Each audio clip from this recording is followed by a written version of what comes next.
নমস্কাৰ প্ৰিয় দৰ্শক, মই শেৱালী। আমাৰ চেনেলৰ অন্য এটি ভিডিঅ'লৈ আপোনাক স্বাগতম জনাইছোঁ। প্ৰিয় দৰ্শক, আজি আমি আপোনালোকক জনাবলৈ ওলাইছোঁ মহালয়াৰ এই পবিত্ৰ দিনটোত 5টা বিশেষ বস্তু ঘৰলৈ আনিব আৰু এই 5টা বস্তু ঘৰলৈ আনিলে আপোনাৰ ঘৰখন সুখ সমৃদ্ধিৰে ভৰি পৰিব আৰু কমেণ্ট বক্সত জয় মা দুৰ্গা বুলি অৱশ্যই লিখিব। তেন্তে আহক বেছি পলম নকৰি কথাখিনিৰ মাজলৈ আগবাঢ়ো। প্ৰিয় দৰ্শক, অহা ইংৰাজী মাহৰ 21 ছেপ্টেম্বৰ দেওবাৰৰ দিনাখন মহালয়া। আপুনি এই দিনটো ভালদৰে মনত ৰাখিব কাৰণ আপোনাৰ বাবে এই দিনটো অতিকৈ গুৰুত্বপূৰ্ণ। হিন্দু ধৰ্মমতে অমাৱস্যাৰ দিনটোতে মহালয়া পালন কৰা হয়।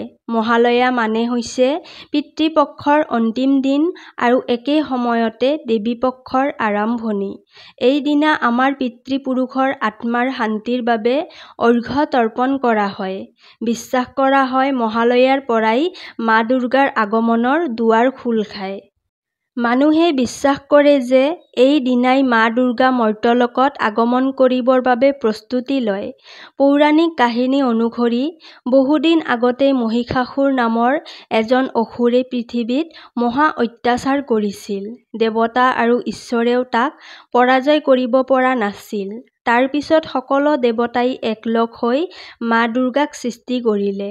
মহিষাসুৰৰ সৈতে মা দুৰ্গাৰ যুদ্ধ আৰম্ভ হ'ল আৰু 7ম দিনত মা দুৰ্গাই মহিষাসুৰক বধ কৰে।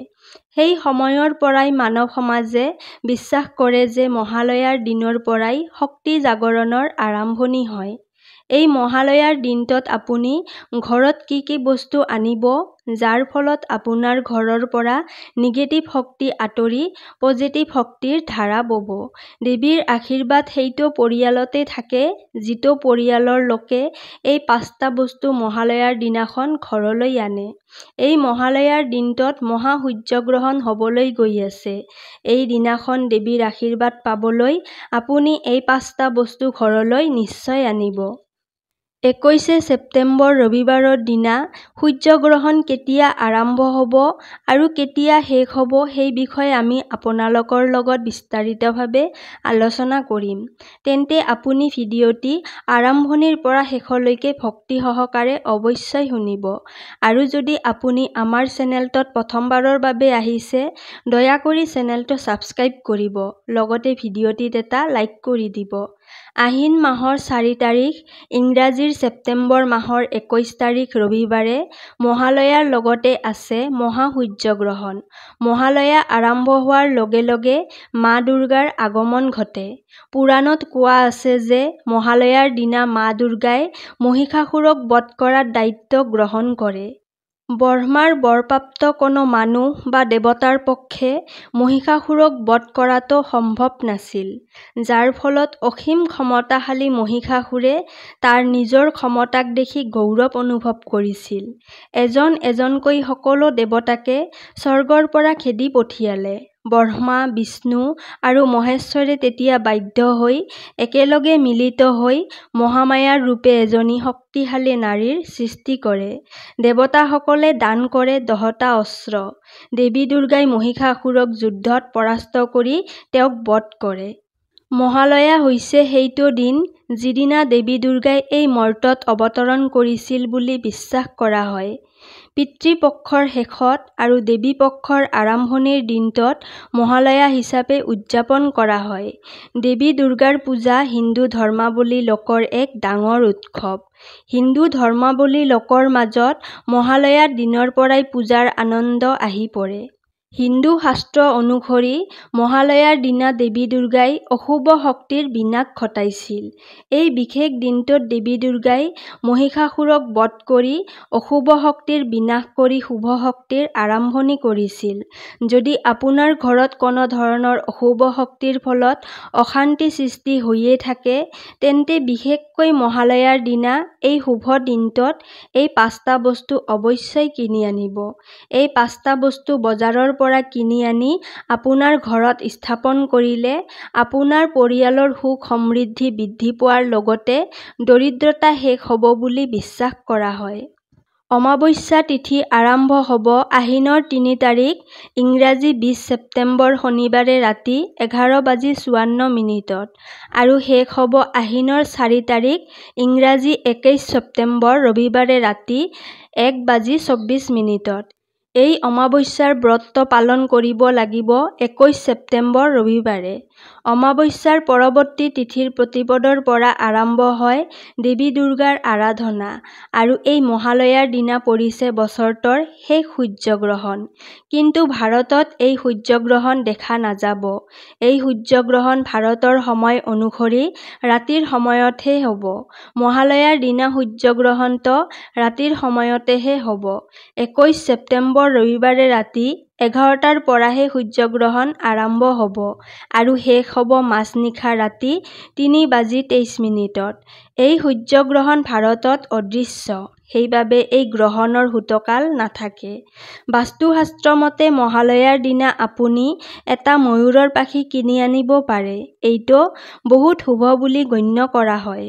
কাৰণ ময়ূৰৰ পাখিয়ে সৌভাগ্য বৃদ্ধি কৰে, বাস্তুদোষ দূৰ কৰে আৰু আৰ্থিক সমস্যা দূৰ কৰে। মহালয়াৰ দিনৰ পৰাই দশমীলৈ যিকোনো এটা দিনত এটা ময়ূৰৰ পাখি কিনি আনি পূজাঘৰত থৈ দিব।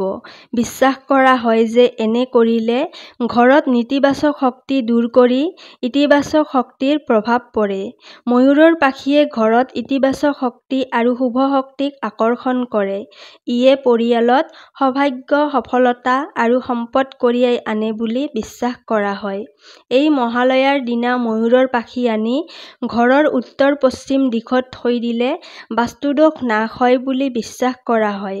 দ্বিতীয়তে, মহালয়াৰ দিনা কুবেৰৰ মূৰ্তি কিনি আনিব পাৰে। এইটো অতি শুভ বুলি কোৱা হয়। যদি আপুনি দেৱীপক্ষৰ দিনা ঘৰত কুবেৰৰ মূৰ্তি স্থাপন কৰিব পাৰে, তেন্তে ঘৰত ধন-সম্পত্তি আহে। ইয়ে ঘৰৰ ইতিবাচক শক্তি বৃদ্ধি কৰে, ধন-সম্পত্তি তথা সুখ-সমৃদ্ধি আকৰ্ষণ কৰাত সহায় কৰে।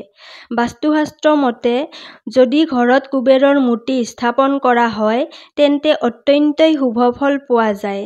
তেন্তে আপুনি মহালয়াৰ দিনা বা কোনো শুভ দিনত এই কুবেৰৰ মূৰ্তিটো আনি ঘৰত স্থাপন কৰিব পাৰে।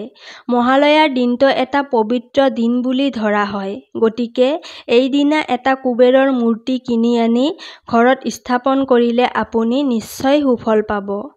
তৃতীয়, বাস্তুশাস্ত্ৰ অনুসৰি মহালয়াৰ ঠিক পিছৰ দিনা অৰ্থাৎ নৱৰাত্ৰিৰ আৰম্ভণিতে ঘৰত তুলসী গছ আনি ৰোপণ কৰিলে অত্যন্তই শুভ হ'ব পাৰে। তুলসীৰ গছে ঘৰত নেতিবাচক শক্তি দূৰ কৰে আৰু সুখ সমৃদ্ধি বৃদ্ধি কৰে বুলি বিশ্বাস আছে। কিন্তু তুলসী গছ উত্তৰ বা উত্তৰ-পূব দিশত লগোৱা উচিত। বাস্তুশাস্ত্ৰত কোৱা হয় যে ঘৰত তুলসী গছ ৰোপণ কৰিলে সকলো নেতিবাচক তথা অপশক্তিক দূৰ কৰে। দেৱীপক্ষৰ বিষম সংখ্যা যেনে 3টা বা 5টা। তুলসী গছ ঘৰত ৰোপণ কৰিলে সংসাৰত সুখ সমৃদ্ধি আহে আৰু দেৱী মাৰ আশীৰ্বাদ পোৱা যায়। মহালয়াৰ দিনা তুলসীৰ গছ ক'ত ৰোপণ কৰিব? এই দিনটোত তুলসীৰ গছ ৰোপণ কৰিলে অত্যন্তই শুভ। পাৰিলে আপুনি ঘৰৰ চোতালত এজোপা তুলসীৰ গছ অৱশ্যই ৰোপণ কৰিব। কিন্তু মনত ৰাখিব যে এই তুলসী গছজোপা ৰোপণ কৰোঁতে উত্তৰ বা পূব দিশত ৰোপণ কৰিব আৰু লগতে পৰিষ্কাৰ বা পবিত্ৰ স্থানতহে ৰোপণ কৰিব। চতুৰ্থ, মহালয়াৰ দিনা ঘোঁৰাৰ নাল কিনি অনা উচিত। যিহেতু এই মহালয়া পৰিছে ৰবিবাৰৰ দিনা। যদি এই দিনটোত ঘোঁৰাৰ নাল ঘৰলৈ কিনি আনে, তেন্তে ঘৰৰ পৰা অশুভ শক্তিৰ পৰা মুক্ত হৈ সৌভাগ্য অৰ্জনৰ উপায় হিচাপে ধাৰণা কৰা হৈছে। লগতে ঘৰখনত সৌভাগ্য বৃদ্ধি পাব। যদি ঘোঁৰাৰ নাল ঘৰলৈ আনে, তেন্তে সৌভাগ্যৰ ইতিবাচক শক্তি লৈ আহে। অশুভ শক্তিৰ পৰা ৰক্ষা কৰি আৰ্থিক উন্নতি হোৱা বুলি বহুতেই বিশ্বাস কৰে। ৰোগ ব্যাধিৰ পৰা মুক্তি হৈ মানসিক অৱসাদ কমোৱাৰ সাহায্য কৰে এই ঘোঁৰাৰ নালে। সেইবাবে আপুনি এই মহালয়াৰ দিনা ইউ আকাৰৰ ঘোঁৰাৰ নাল ঘৰৰ মূল দুৱাৰত লগাব। কিন্তু এটা কথা মনত ৰাখিব, শনিবাৰৰ দিনা এই ঘোঁৰাৰ নালটিত সৰিয়হৰ তেল লগাই তাৰ পিছত ৰবিবাৰৰ দিনা অৰ্থাৎ মহালয়াৰ দিনা ঘৰৰ মুখ্য দুৱাৰত অৱশ্যই লগাব। এনে কৰিলে আপোনাৰ বাবে অত্যন্তই শুভ হ'ব। পঞ্চমটো হ'ল ত্ৰিশূল। ত্ৰিশূল হ'ল দেৱী দুৰ্গাৰ প্ৰধান অস্ত্ৰ আৰু মহাদেৱৰো সকলোতকৈ প্ৰিয় অস্ত্ৰ। এই নৱৰাত্ৰিৰ দিনা মা দুৰ্গাৰ আশীৰ্বাদ পাবলৈ এডাল সৰু আকাৰৰ ত্ৰিশূল কিনি আনি ঘৰৰ পূজাঘৰলৈ ৰাখিব পাৰে। ত্ৰিশূল হ'ল শক্তিৰ প্ৰতীক আৰু সেন্দুৰ হ'ল সৌভাগ্যৰ প্ৰতীক। হিন্দু ধৰ্ম অনুযায়ী প্ৰতিটো বিবাহিতা মহিলাই মূৰৰ হিয়াত সেন্দুৰ লয় আৰু এই প্ৰথাটো যুগ যুগ ধৰি চলি আহিছে। সেইবাবে ঘৰত সেন্দুৰ কিনি অনাটো উচিত। বিশ্বাস কৰা হয় যে যি বিবাহিতা মহিলাই সেন্দুৰ 21 ছেপ্টেম্বৰ দিনা কিনিব পাৰে তেন্তে অত্যন্তই শুভ হ'ব। যদি আপুনি মহালয়াৰ দিনটোত আনিব নোৱাৰে তেন্তে দেৱী পক্ষতো এই বস্তুবোৰ আনিব পাৰে। এনে কৰিলে পৰিয়ালত সুখ সমৃদ্ধিৰে ভৰি থাকিব আৰু বস্তুবোৰ আনোতে মনত ভক্তিভাৱ ৰাখি মা দুৰ্গাক স্মৰণ কৰি ঘৰলৈ আনিব। প্ৰিয় দৰ্শক, আজিৰ ভিডিঅ'টো ইমানেই আছিল। যদি ভিডিঅ'টো ভাল লাগিছে তেন্তে ভিডিঅ'টিত এটা লাইক কৰি চেনেলটো ছাবস্ক্ৰাইব কৰিব আৰু লগতে কমেণ্ট বক্সত জয় মা দুৰ্গা বুলি অৱশ্যই লিখিব। তেন্তে আজিলৈ ইয়াতে সামৰিছোঁ। কাইলৈ পুনৰ লগ পাম আন এটি ভিডিঅ'ৰ সৈতে। ধন্যবাদ।